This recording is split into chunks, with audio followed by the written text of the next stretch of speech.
In this episode, we're talking with Damian Collins from Momentum Wealth and Westbridge Funds Management, and we're going to explore what advice a local Perth property specialist would give to an interstate investor. We'll cover the danger zones in buying in an investor hotspot, the mistakes he sees the unwary are making, and where he sees opportunity in an increasingly crowded marketplace. Welcome to The Elephant in the Room. This is the podcast where we love to talk about the big things in property that never usually get talked about. I'm Veronica Morgan, real estate agent, buyer's agent and buyer's agent mentor, co-host of Foxtel's Location Australia, author of Auction Ready and co-host of Your First Home Buyer Guide. And I'm Chris Bates, mortgage broker, recently ranked number 5 in Australia out of over 18,000 brokers in the annual MPA Top 100 Mortgage Broker Awards. Before we get started, I need to let you know that nothing we say here can be taken as personal advice. We always recommend you engage the services of an appropriate and experienced professional.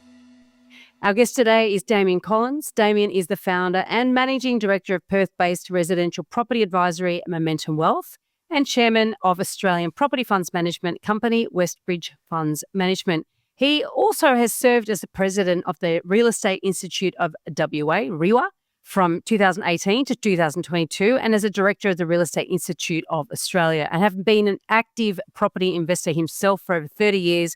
Damian continues to apply his extensive experience to help fellow investors grow wealth through direct and syndicated property investments, which we might get a chance to talk about as well. Now, Damian recently became an author. His book is called Property Investing Roadmap, How to Build an Income from Property for Life. And we've invited him to join us today to discuss the Perth market, specifically, but I guess broadly as well, investing through in property, but also through the lens, looking at Perth and what's happening over there through the lens of an investment professional. So thanks for coming along today, Damian. It's been a while. We've been trying to get this teed up for some months, so it's good to see you.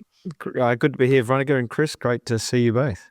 Thanks for coming on again. I'm just looking here at our notes, right? We chatted back in October 2020. We could go back and look over the last 10, 20 years on Perth, but the last 4 years has been pretty interesting, right? What's your sort of take? If we pick it up from there, right? Late first year in COVID to now, what's happened and what's set for the next few years? Yeah, it's been a pretty bullish time in the market, and I guess to Chris, for context, I was actually at a coffee with someone that earlier today was chatting about my house that I bought in 2021 was. I bought it for less than the previous person bought it in 2008. That gives you some context of where Perth went. Tends to go in pretty strong cycles. We had 2003 to 2008 went crazy. Then we had 2008 to 2020 basically went nowhere or backwards. And certainly since COVID, we've seen very strong population growth and the housing shortage. The building industry just can't keep up. So consequently, we've seen prices rise. Last year was 20-odd%. Won't be that much next year, but it's been the strongest market in the country. And but a lot of it's been catch up.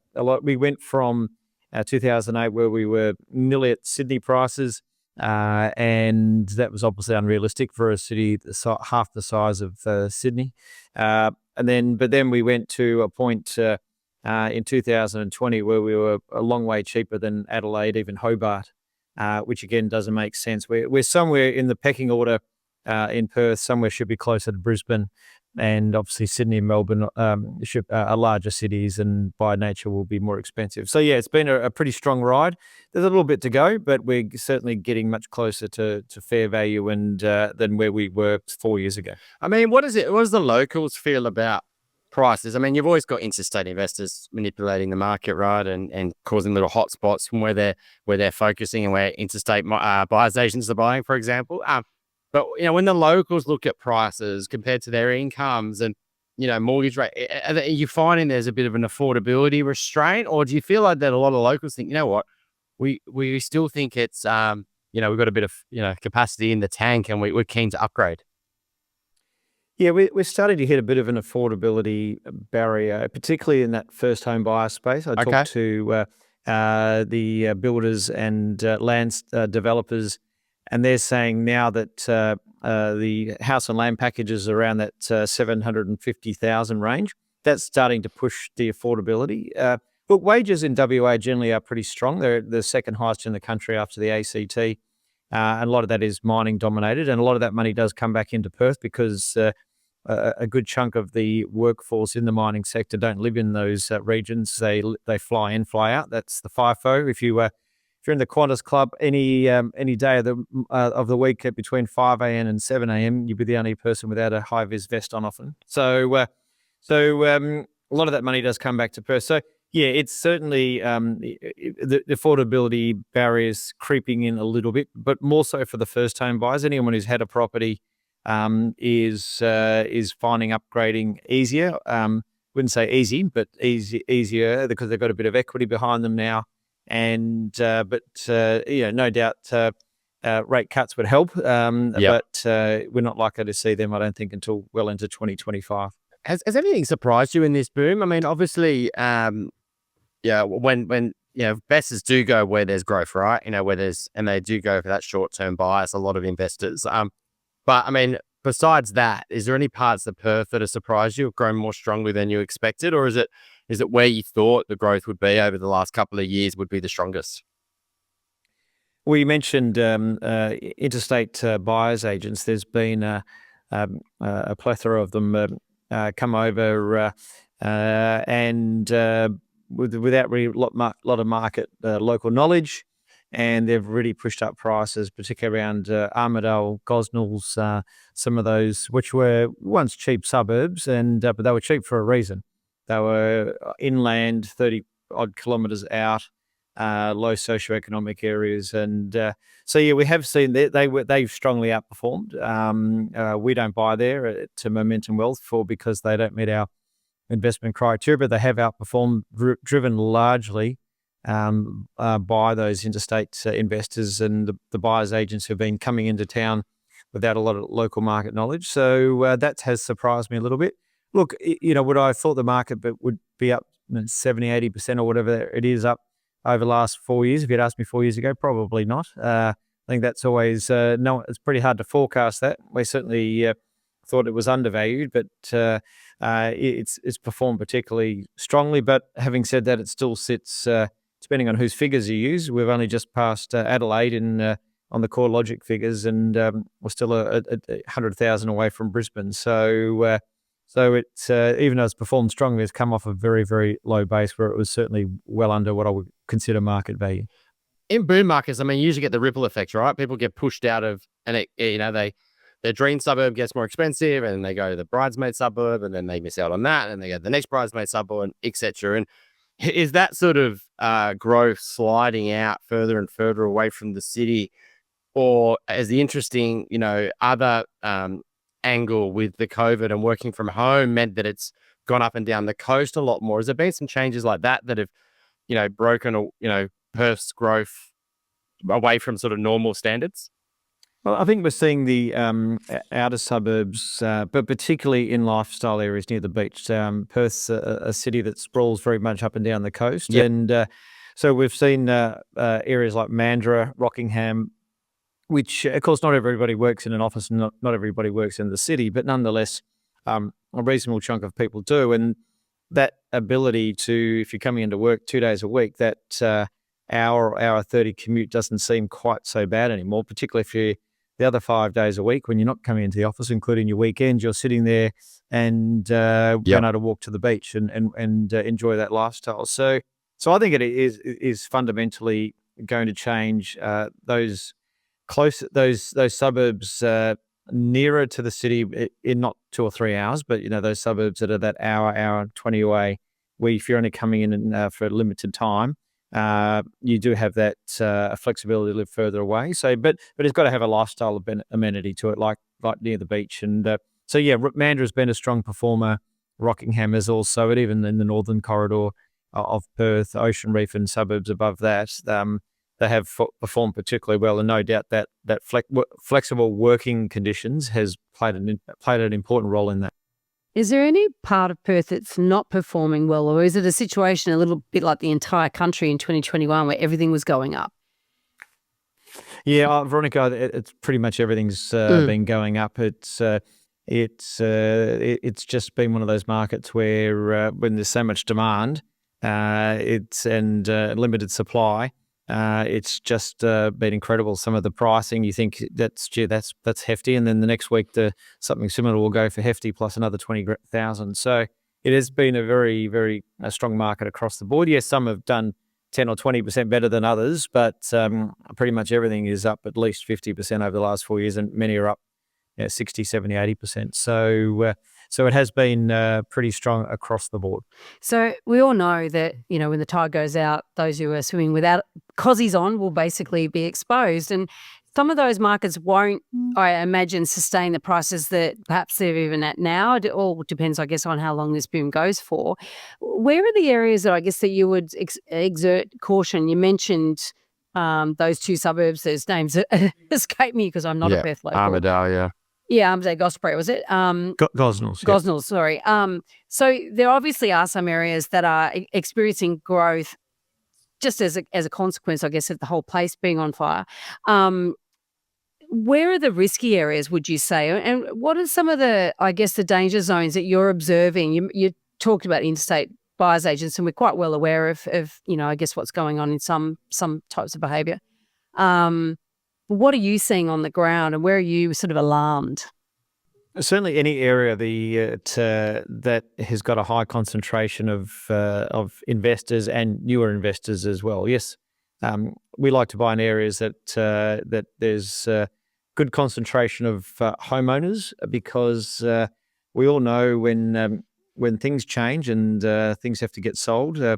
First thing that goes is the holiday home, so we keep away from holiday resort areas. And second thing is the investment property. The home is generally the last thing that people cut and run from. That's something they fight tooth and nail to keep, and all the other assets get cut first. So if you're buying into an area, and those areas I mentioned earlier, Gosnells and Armidale and Thornley even, we have seen quite a strong presence from investors, and we don't always get the ABS stats, unfortunately, only come out every 5 or so years. So but anecdotally, we do know that that's been a very strong driver of that market. Now, if all those interstate investors decide to take their money off the table and return back somewhere else, they're the ones that are going to suffer first. And so I think that's an important thing for anybody investing to be looking at. What's the particularly if you look at the concentration of investors, if it's very heavily investor dominated, then the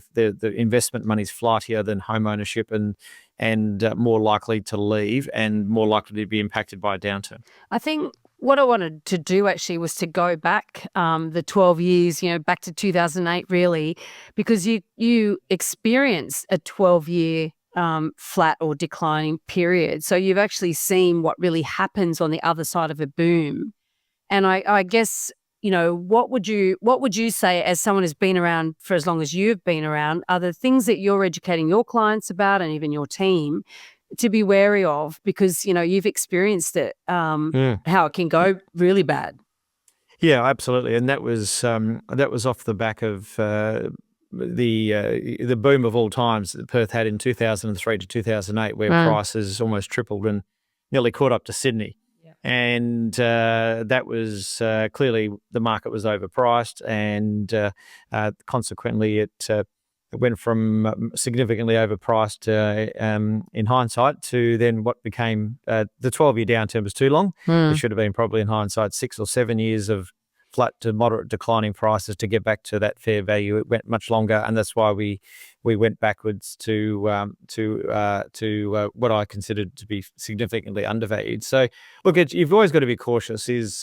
When the market's up so much as it has been, not only in Perth but across Australia, you've got to go into it eyes wide open, and knowing that the days of the easy money, they don't come around very often, where you get those years of 10, 20, 25% growth.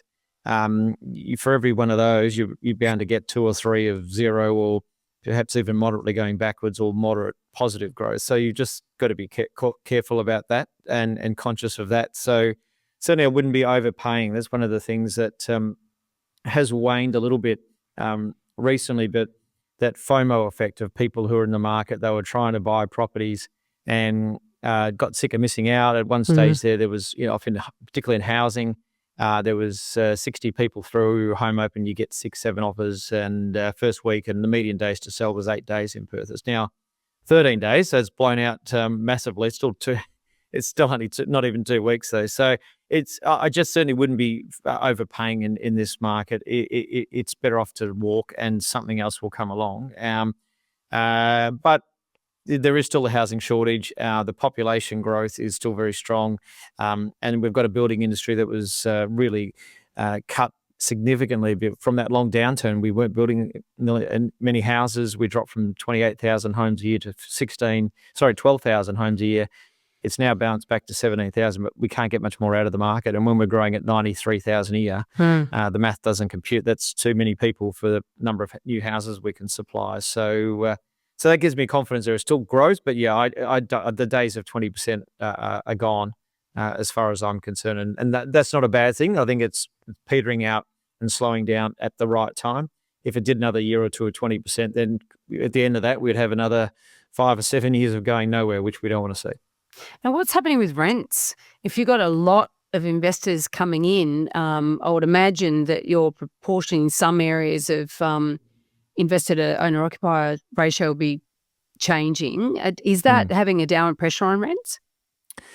I wouldn't say a downward pressure, but rents have stabilised.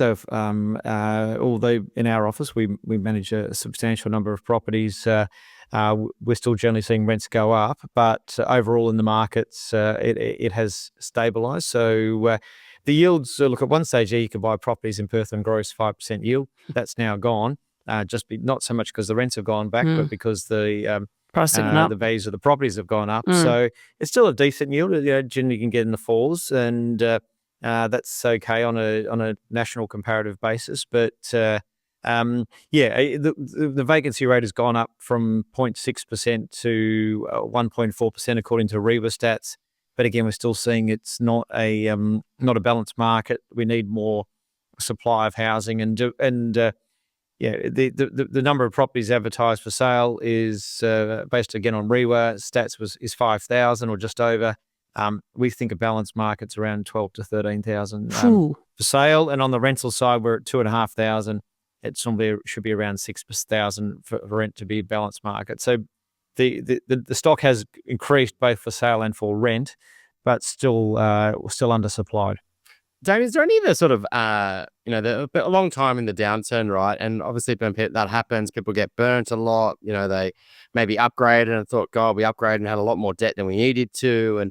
And, is any of that sort of negativity sort of still sticking around and stopping people being as confident around property? Or do you feel like everyone sort of realized that maybe 2 or 3 years ago and said, hang on a sec, the good times are back. We really need to start to leverage up again and upgrade our home. Otherwise, we're going to miss it.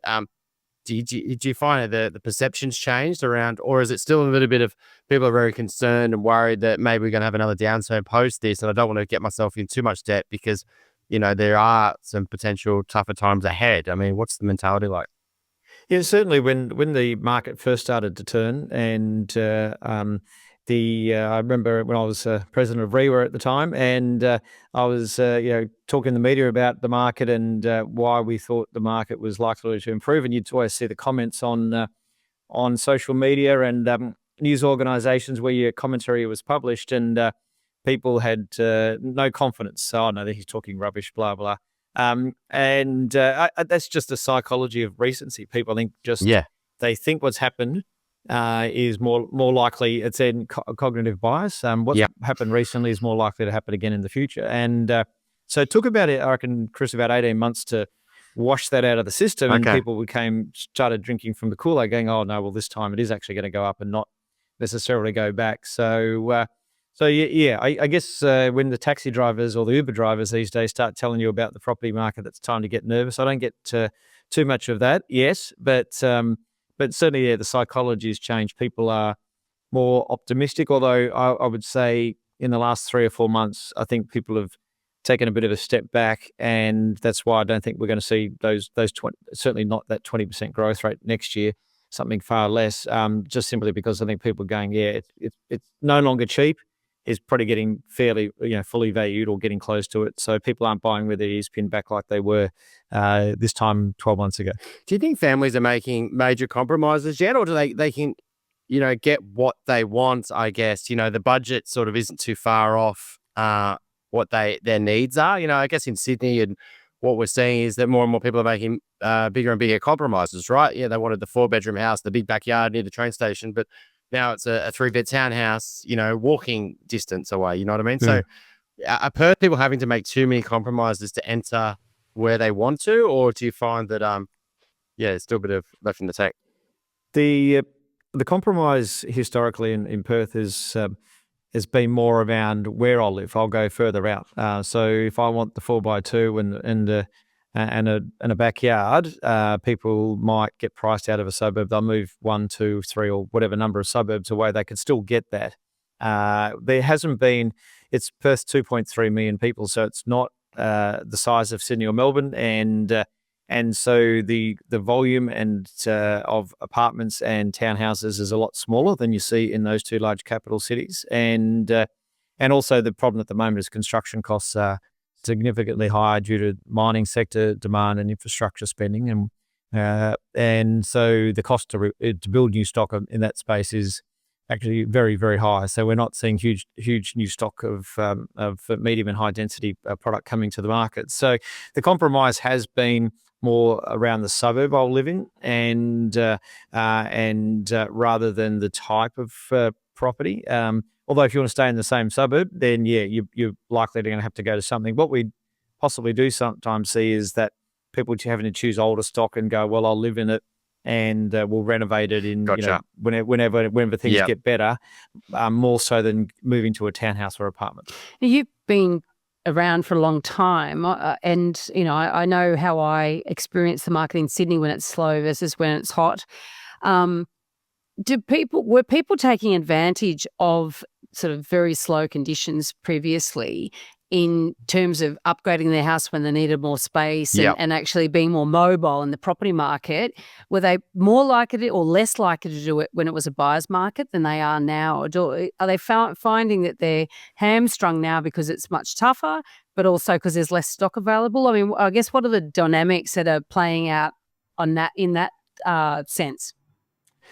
Well, Veronica, if the smart money should have been doing that, but most people aren't as smart as they'd like to think they are. Most people follow the herd. I think it was a couple of things. The first issue was, if you bought a house in Perth in say 2015 and 16, and you went to upgrade in 2019, your house price might have been down 15%. Now your equity, if you're 80% borrower, well, your equity's wiped. So you didn't have that capacity to upgrade, and it was also a confidence thing as well. So no, look, I always find the times that most people are doing all those sort of things, upgrading and trading, is when the market's stronger. Yeah. And I think it's just that I've created this wealth, I've got some equity, and that's the time to do something. So that's far more common and buoyant now. Some people do see it's not cheap to. My philosophy on this is, I say to people, unless you're spending 50% more, I think you're better off to renovate rather than upgrade, just simply because your transaction costs are, your stamp duty in, your agent's fees out, you're going to spend some money on furniture and whatnot and other things. You're at least 10%, in. So if you can make do with a renovation, certainly if you're 20, 30% more, you might want to, I'd suggest you probably want to stay and renovate if you can, just because those transaction costs of in and out of property are so high. But yeah, we are seeing a lot of people, many more people now upgrading and doing that than we did in the downturn for the reasons I mentioned. Has it taken a while for that to start happening? In terms of in the recent years? Yeah, it has. I mean, again, going back to that example, if you had 20% equity in your home and let's say you got back to break even, you're still going to lose 6 or 7% again on that transaction cost. So it's generally when people start to get 30, 35, 40%, 50% equity in their property, they go, well, who cares? I can torch the money on stamp duty and whatnot. They care less about those costs. when the market's much more buoyant. And so yeah, it's been, the longer the cycle goes on, the more that people tend to start upgrading and doing all those, or making those transactions. So even though the market sentiment is probably slightly less buoyant now than it maybe was 6 months ago, the volume of stock has not flinched. It's still selling every week at least 1,000 properties in Perth. So so the volumes are still happening, even though there's not 5 offers on a property. There's still 1 or 2. Yeah. And it's so the sentiment is still pretty strong, but not as strong as it was. Damien, do you find the people who are doing well? Because it's interesting, right? They have built some equity. They've got their houses. Prices are running on them. They could use that equity to upgrade their home or, or renovate. But they go, you know what? We're happy here. House is what we need. And kids are in the schools. We can see ourselves. We love our neighbours, blah, blah, blah. So are you finding there's a bit of home bias and local investors coming into the market? Or are they a little bit saying, well, I've got my home here. Maybe I want to diversify into other states. I mean, what's the sort of the general consensus? Is there a bit of a home bias? What are the Perth people feeling? Yeah, I think like most investors around the country, you'll find that they've got a home bias, and it's hard to convince people to go interstate for an investment property, particularly if it's out of sight and they can't see it. And we certainly have seen more investor activity from locals in more recent times. The East Coast wave is certainly come off a lot. We haven't seen those groups coming over and buying up lots of properties all in 3 days. So a lot of that East Coast investment has waned. The locals, again, were in that same difficult situation that they didn't have equity. Most people, as we know, when they're buying investment property, generally they don't save a deposit and costs. They generally use the equity in their home. So when we didn't have any property growth, a lot of people just simply couldn't buy an investment property. But now we've seen those very strong rises. The local people have more equity, and they've got the capability now to buy that investment property. And we've even seen in our business that clients who got in 3 or 4 years ago have come back for a second and third. But yeah, look, we're definitely for diversification. We would certainly strongly encourage people once, maybe the first investment prop in their hometown, but after that, you've got to be thinking about, if you're going to build a multi-asset property portfolio, you've got to be thinking about not only diversifying your asset base interstate in another, if you're sticking with residential, but I'm a big advocate for commercial investment as well as you build that portfolio. For generating a much stronger income, particularly if you want to retire on income from property. I'm on a personal mission to help more people make better property decisions, and you can find out all about what I'm working on at veronicamorgan.com.au. There you will find resources for first home buyers, details about my buyer's agent mentoring program, information about my newest project, Preferential, proactive property management in Sydney, or if you're looking to buy your dream home or investment property in Sydney's inner west, eastern suburbs or lower North Shore, you can connect with my team at Good Deeds Property Buyers. And if you'd like a 30% discount plus free postage for my book Auction Ready, How to Buy Property at Auction Even Though You're Scared Shitless, and yes, I'm a potty mouth, use the code ELEPHANT at the checkout. If you're looking to buy your first home, thinking of upgrading to a new home, or purchasing an investment property anywhere in Australia, we would love to carefully guide you through this journey and importantly get the finance right.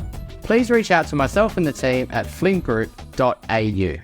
It's funny because I'd never really thought about that from the perspective of Perth homeowners in that sort of 12-year period are really at a disadvantage compared to most other capitals in Australia in terms of their ability to be able to invest. And it's pretty sad actually when you think about that. But 72% of our property investors, residential property investors, are only investing in one property. So you can sort of understand the home bias for that one. But as you say, when you go beyond that, let's talk a little bit about commercial because we don't do a lot about commercial on this podcast actually. And I seem to recall in our last conversation with you, you were talking about commercial as an opportunity for people to invest in Perth because at that time when we last spoke to you, the residential market was terrible.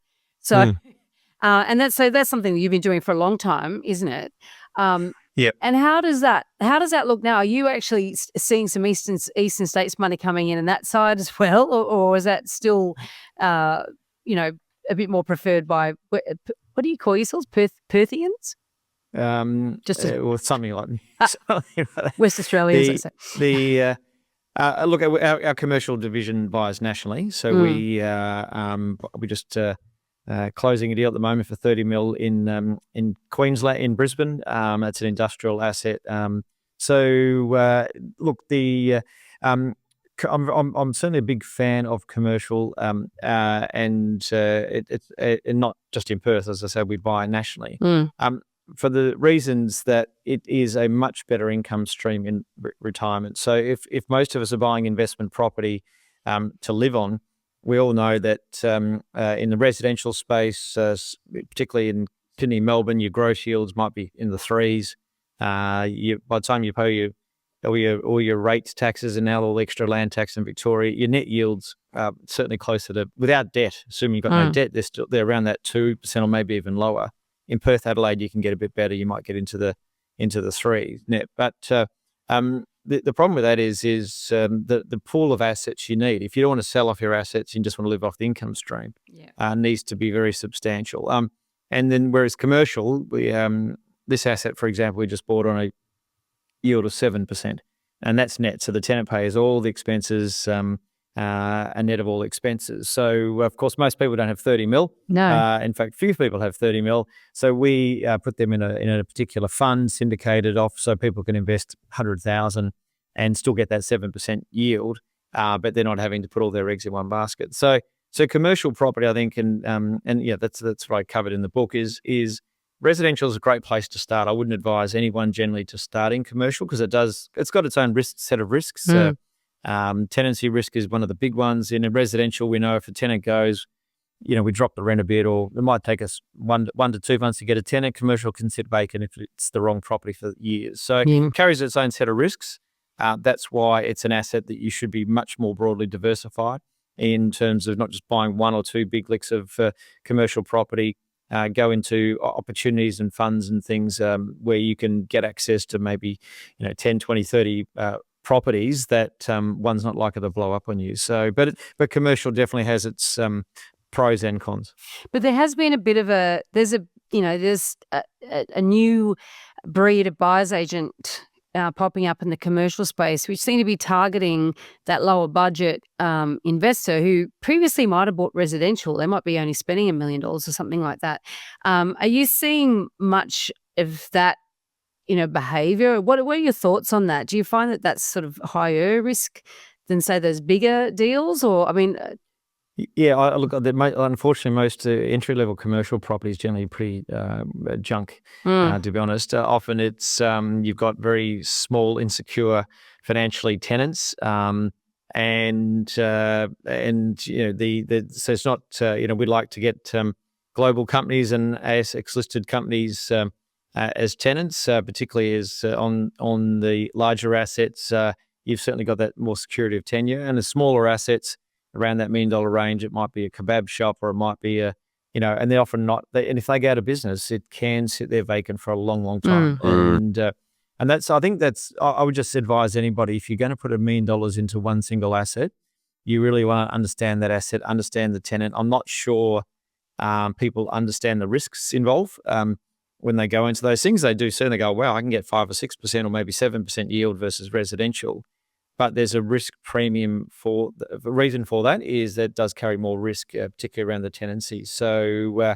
I'd just be advising people, there are opportunities in funds, and it's not just obviously the funds that we do. There's other fund managers out there who can get you into, for $1 million, could get you in a broad pool of asset exposure without putting all your eggs in one basket. So do your homework.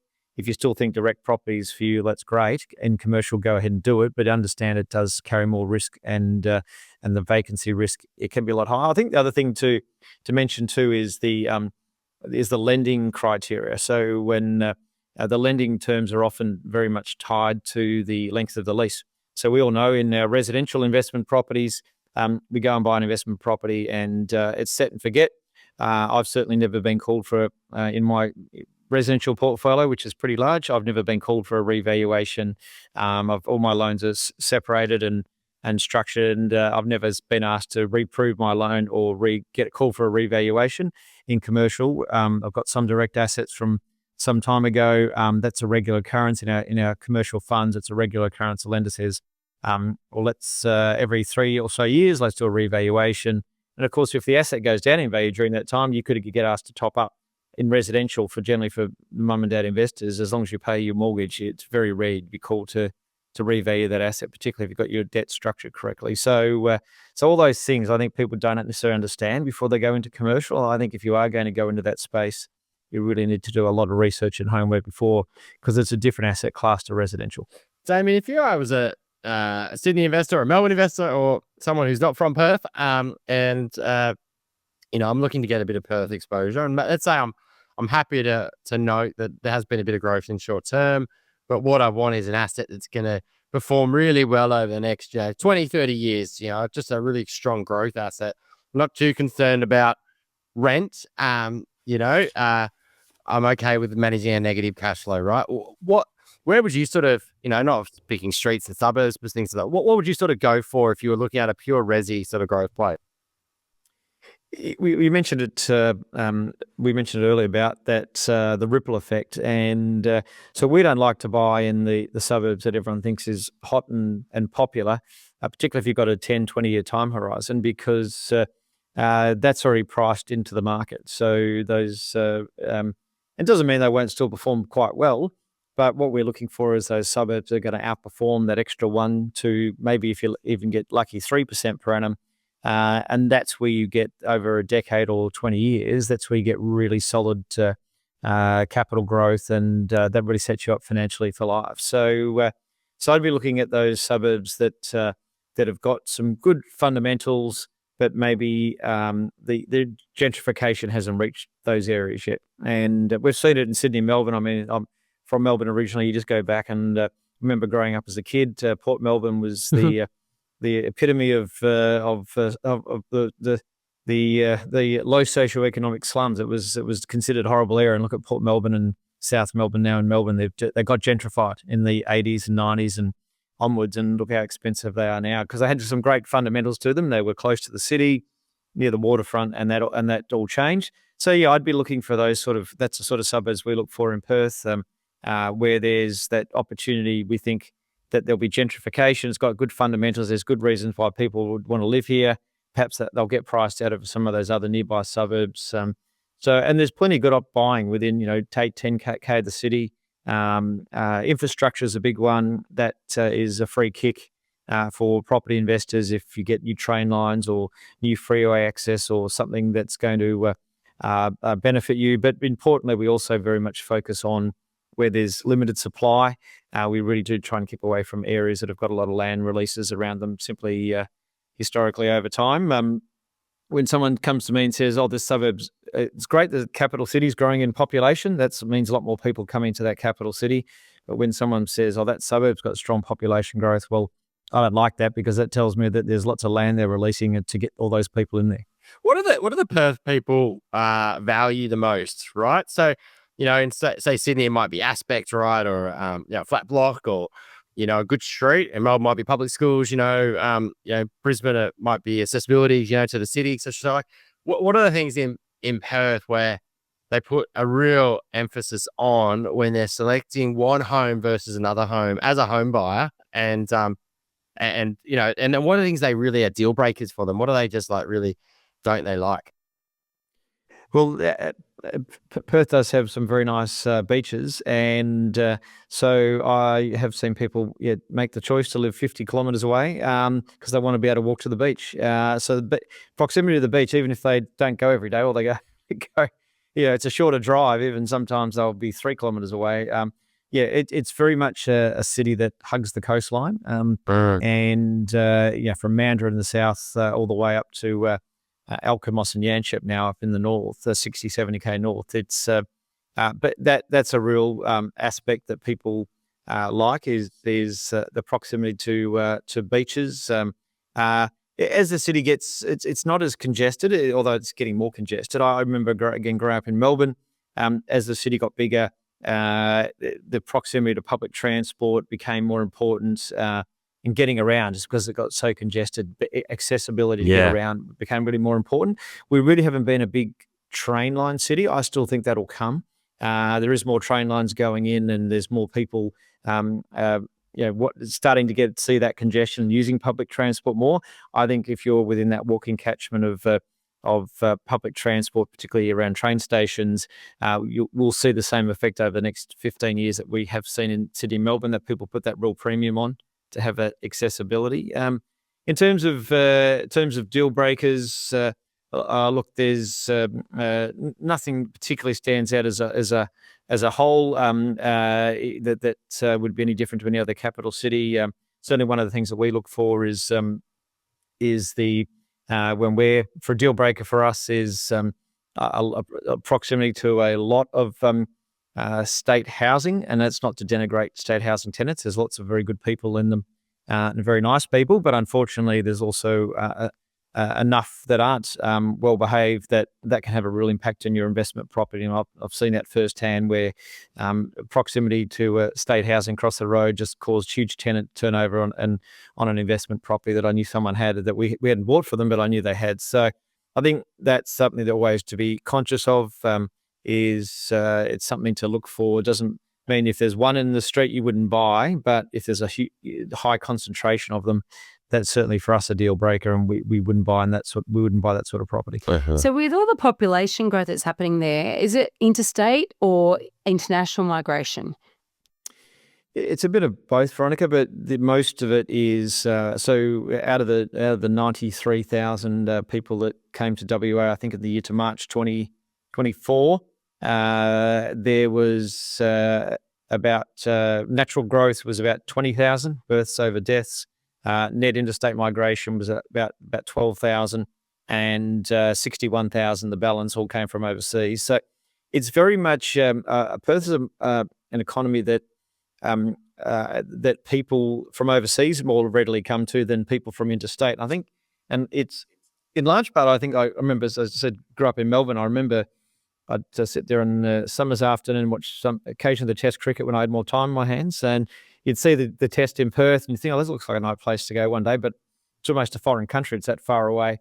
And I think that's the mentality in Melbourne and Sydney, particularly people leaving to go interstate tend to go to Queensland, or they used to go to Tasmania for lifestyle. People don't move to Perth for lifestyle, even though it's a fantastic lifestyle. It's beautiful.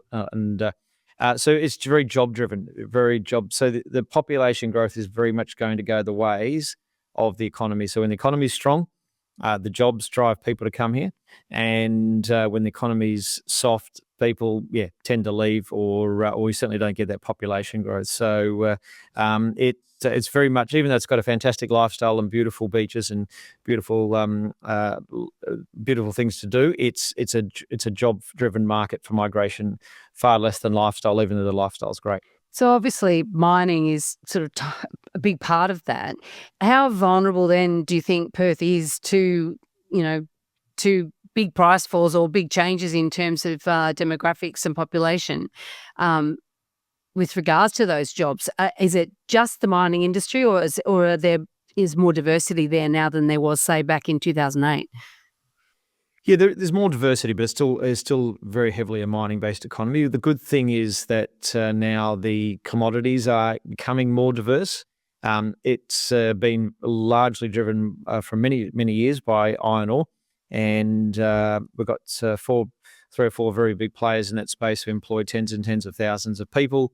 And but gold is certainly one of the second biggest, I think, the second biggest employer in that space. Look, lithium and nickel, as we speak at the moment, getting whacked around a bit, and they've had to close down some operations. But a lot of the fundamental commodities that are going to be needed for the transition to renewables are located in WA. We're very blessed as a state and as a country to have all those resources. So it'll be more volatile though, and that's something I think anyone investing in Perth and Western Australia needs to be aware of. It's got a lot more volatility than you're likely to see in some of the other capital cities, and particularly in the regional areas. I remember going back, we just bought a lot of housing in Headland and Port Hedland and Karratha. sold out some of that for triple what we paid in 3 years later. But they're sort of markets that are very, very volatile. And so, yeah, you've got Perth's certainly a lot less volatile than those areas, but you've got to be prepared for some volatility. One of the things that will be coming in is AUKUS. There is going to be tens and tens of billions spent on the defence in the Rockingham area, tens of billions with all the agreement with the US and the UK and the submarines. So that'll help with more diversity. But fundamentally, Perth and WA are going to still be mining-based economies, albeit, as I said, we've got gas, gold, a lot of variety of iron ore, a lot of variety of commodities, but it's still fundamentally a commodity-based economy. So, I mean, have you seen some of the other influences? I mean, obviously, you've got in-state investors, you've got people upgrading, internally. Have you seen a lot of people, the brain drain coming that left Perth? Maybe they couldn't get the job they wanted in their 20s. They moved to the Sydney, or maybe they've moved overseas, or maybe they're actually complete new to Australia. Have you seen that Perth's getting a lot more people moving back that either were from Perth or new to the country? Yeah, it's one of those markets where people have tended to, particularly from the career and corporate ladder, and that's, I guess, a throwback to when the economy was a lot smaller. There wasn't as many job opportunities as there are now. So city's around 2.3 million people at the moment, Greater Perth. So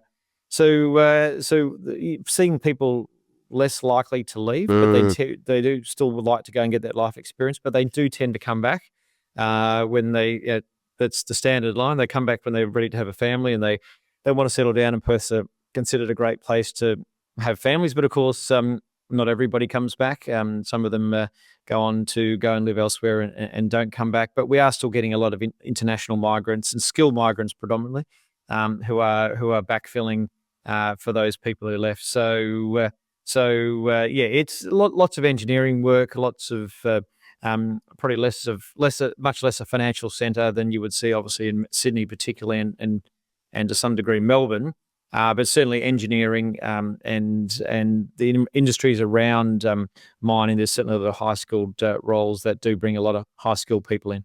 Is there any interesting strategies that you're considering for your resi developments? I mean, I guess I sort of had that buy and hold, buying that bridesmaid or the place that's not gentrified, that's got all the same fundamentals, a place that should be gentrified, right? It's just a matter of time, and you like over the next 10, 20 years get a better growth rate because it's not factored in. So that's sort of that strategy. But what about sort of the play where you buy a decent block of land that may be great for a townhouse development, when people get forced to buy more townhouses? Like, is there any interesting plays in the Perth market that you are considering for your clients?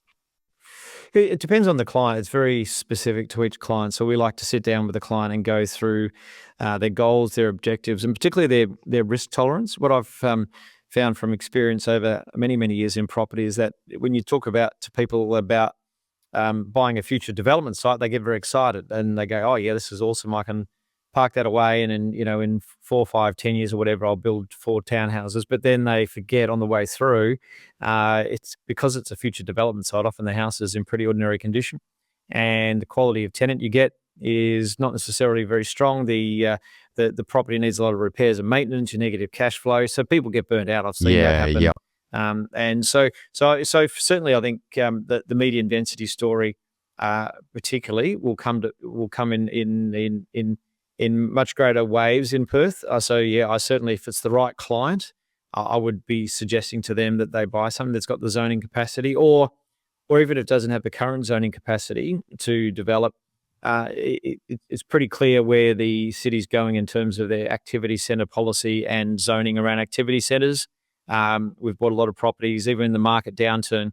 We bought a lot of properties that performed up 30, 40%, even when the market went backwards, simply because we could foresee, based on the state planning policies, where those activity centres and where that zoning was going to have to come in. And sure enough, it ultimately did in some cases, and although some of the councils are a bit slower on the uptake than others. So development sites can work for the right person if they've got that risk tolerance, and you've got to sit on it. You've got to be prepared to sit on it for a long period of time. But we're looking at the granny flats again. We did a number of those over the years as a dual income strategy. It's just that the cost of construction in Perth has blown out substantially. I could build them for 120,000. It feels not all that long ago. Well, now it's pretty much getting closer to double that. Right. So that is something that we're looking at again.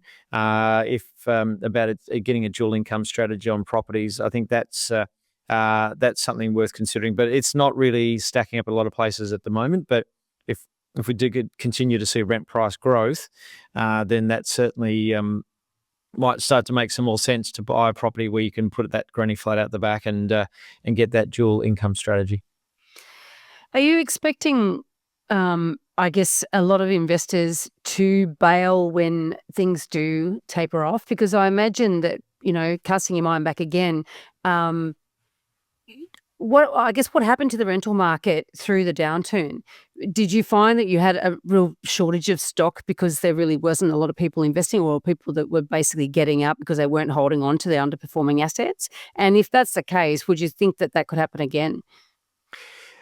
No, in the downturn, we actually saw rents go down as well. Rents went down from that, and that was just simply population. I mentioned earlier that we had 93,000 people population growth in the state, which is pretty hefty for a state that's got just on 3 million people. That was over 3% growth in the year to March 2024, and but in the downturn, we had 16,000 population growth. So just the pure weight of numbers meant that even if investors were selling, there was just simply less people around, and rents dropped $100 a week over a 4 or 5 year period. So very much. Look, you'll see some areas that investors will take their money and run. But I think particularly the East Coast investors have come in here. If they got in 4 years ago, they've made some really good money.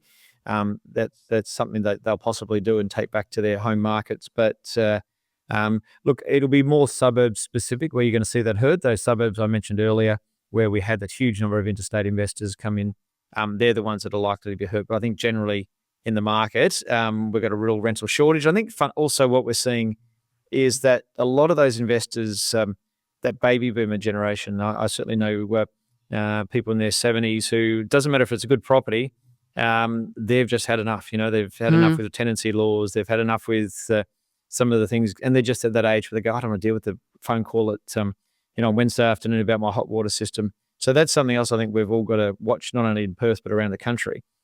Who's going to replace those baby boomers who are getting out of the market, not because it's a bad investment, just because it doesn't suit their lifestyle anymore. Yeah. And also, interestingly enough, talking about the type of investor who might sit on a potential development site, there's going to be an issue there with habitability standards, which it's great, and I'm not against making properties habitable. However, those sorts of properties will get to a point, certainly in Victoria, I think people would struggle to rent them out. They wouldn't be legal. And so that's going to change that as a strategy for investors too, right? Yeah. Now, we were, when I was at REWA and I was the president, we certainly were very strongly lobbying the government, and our tenancy laws did change, but they were very moderate particularly compared to Victoria, where they're very, very anti-investor. The laws here are not, we still have the right to end a tenancy at the end of the term. You don't have to give grounds. And I think that's a fundamental right as an investor. If there's a relationship breakdown, you don't want to release to that tenant, you should have that right. And obviously you don't have that in Victoria, and unfortunately many other states around the country at the moment. And the habitability issue, there were some minor changes. You've got to have some locks and few different things, but nothing like what we saw in Victoria. And you're exactly right, Veronica. All it's going to do is deter investment, and some of those properties won't be habitable, won't be rented out at all. Yeah. We got a property dumbo for us to finish us off today. I'm sure there'll be a few happening over there. Well, I think I'll never forget this. I moved to Perth and in the late 90s, and I went to I did a postgraduate degree at university here in real estate, and I remember speaking to a lecturer who was very academic, and we had the conversation about investing in residential property, and he was all these spreadsheets kept coming back to me and saying, Damian, it doesn't make any economic sense. This is in 2000 or 1999, and the median price in Perth I think was about 150,000.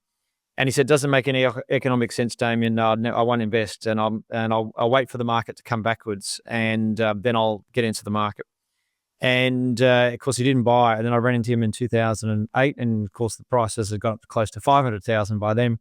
And he said, "Oh no, I wouldn't invest now." And he was probably right then, but he still set out. And I ran into him. He was retired in 2019, and he said, "No, still not a good time to invest in property." So he never actually, even he was a lecturer in property, owned his own home, never actually took the plunge to invest in property. And I think we'd all like to time the cycle, and we've got to be careful about where we buy and what stage of the cycles we buy. But fundamentally, if you're going to be in it for the long haul, trying to time the market precisely often means I've seen far more money lost by sitting on the sidelines than I have by making average to poor investment decisions over the long run. Yeah, you can lose some money if you make a dumb decision, but I think I've seen a lot more money lost by people making no decisions. So I should give him a call and see what his thoughts on the market now. I bet they still don't get in.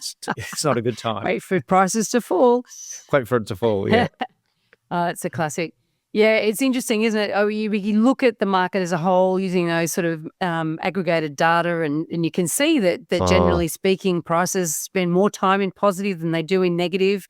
But people can make individual property decisions and completely buck the trend. They can go backwards when the market's going forwards, and vice versa. Or they can do nothing and then actually get no benefit. Thank you, Damian. It's, as I mentioned at the head of this, it was a long time coordinating our diaries to get this to happen. We've been great that just before the end of the year we're recording this, and we'll be, I think, bringing it to air before the end of the year as well. So thank you so much for your time. Wish you a happy Christmas and New Year. Same for you guys. Great to be here. Thanks, Damian.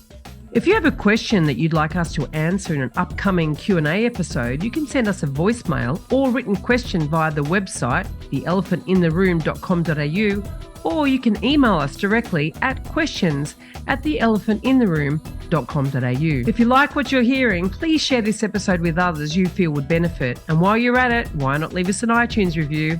5 stars would be great. I know that sounds a bit cringy, but we have it on good authority that every review helps make it easier for other people to find out about us and hear what our amazing guests have to say.